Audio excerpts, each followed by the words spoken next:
نرحب فيكم في 11 حلقات البرنامج من برنامج يوم قيدها، واليوم تحدينا تحدي جديد، تحدي رياضة الشطرنج مع الحكمة والمدربة وفاء محمد الغسرة. نرحب فيك.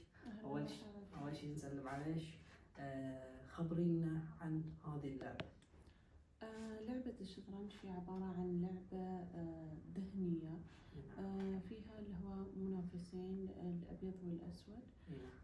الهدف من اللعبة تنشيط اللي هو الذاكرة وعمل خطط استراتيجية حق اللي هو الفوز على الخصم.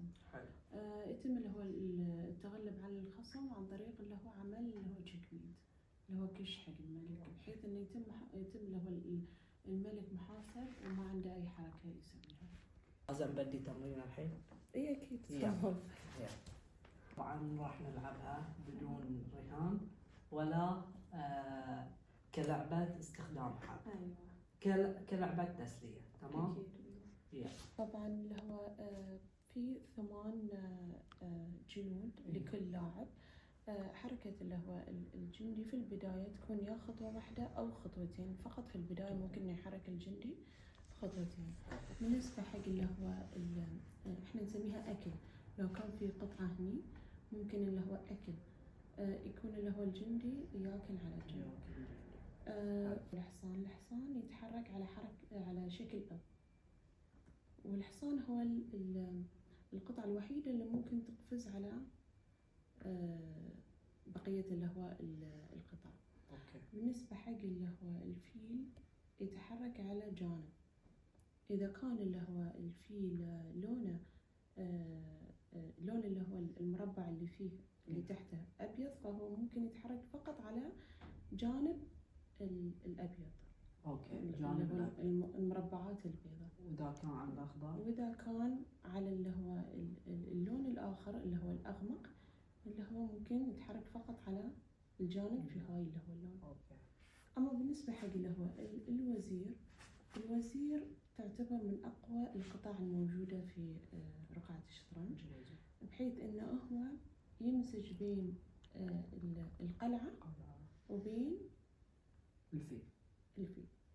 القلعة طبعا تتحرك على جانب، وبما أنه هني في جندي مغطيها ما ممكن إن هي تتحرك، بس في حال عدم وجود الجندي ممكن إن هي تتحرك على الجانب اللي هو يا اليمين أو السيدة. الملكة تعتبر من أقوى القطع لأنها تمزج بين حركة قطعتين.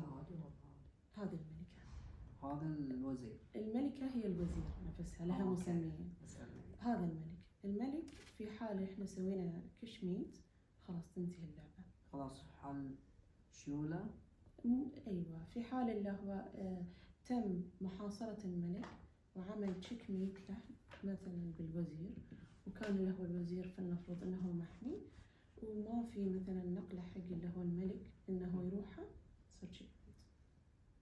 هاي اللي هو المفاهيم الاساسيه اللي المفترض اللي هو اي شخص حاب انه يتعلم الشطرنج انه هو هذه اساسيات اللي هو النقلات، القطع، اساميهم، كيف اللي هو تنتهي اللعبة، وبعدها في الحصص اللي هو القادمة يتم تعليم التبييت الحركة.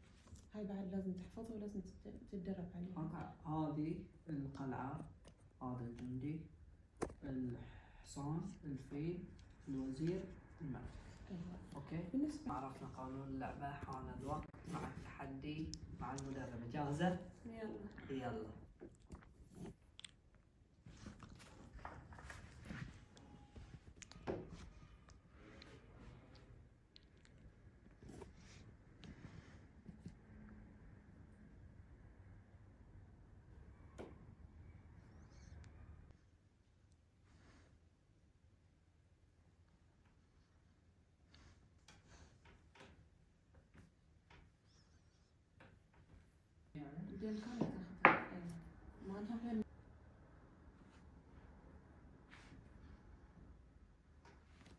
فازت علي بعد شو صار، لايمت الاول وبالتالي وحصرت الملك.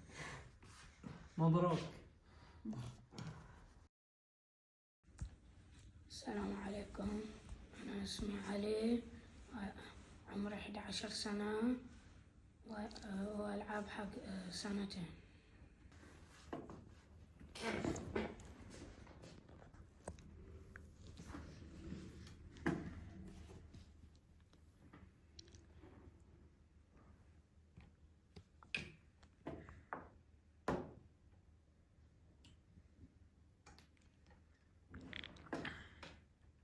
معطف جندي بلاش.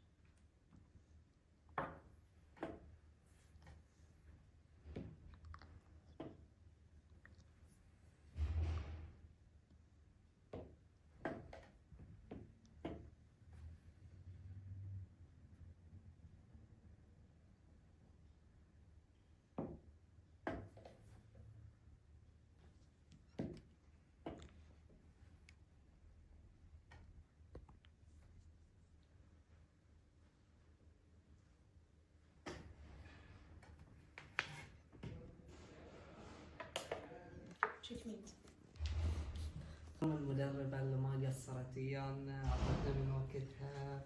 هذه كوتش وفاء مقدمة من برنامج ومسجد. تفضل. شكرا لك، شكرا لكم. وهذه هدية مقدمة. تسلمون صراحة شكرا لكم.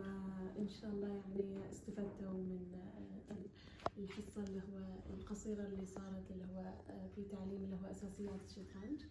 استمتعنا في وقتنا معاكم. شكرا لكم مرة ثانية. كرم اللاعب القدير اللي الصراحة غلبنا في أقل وقت.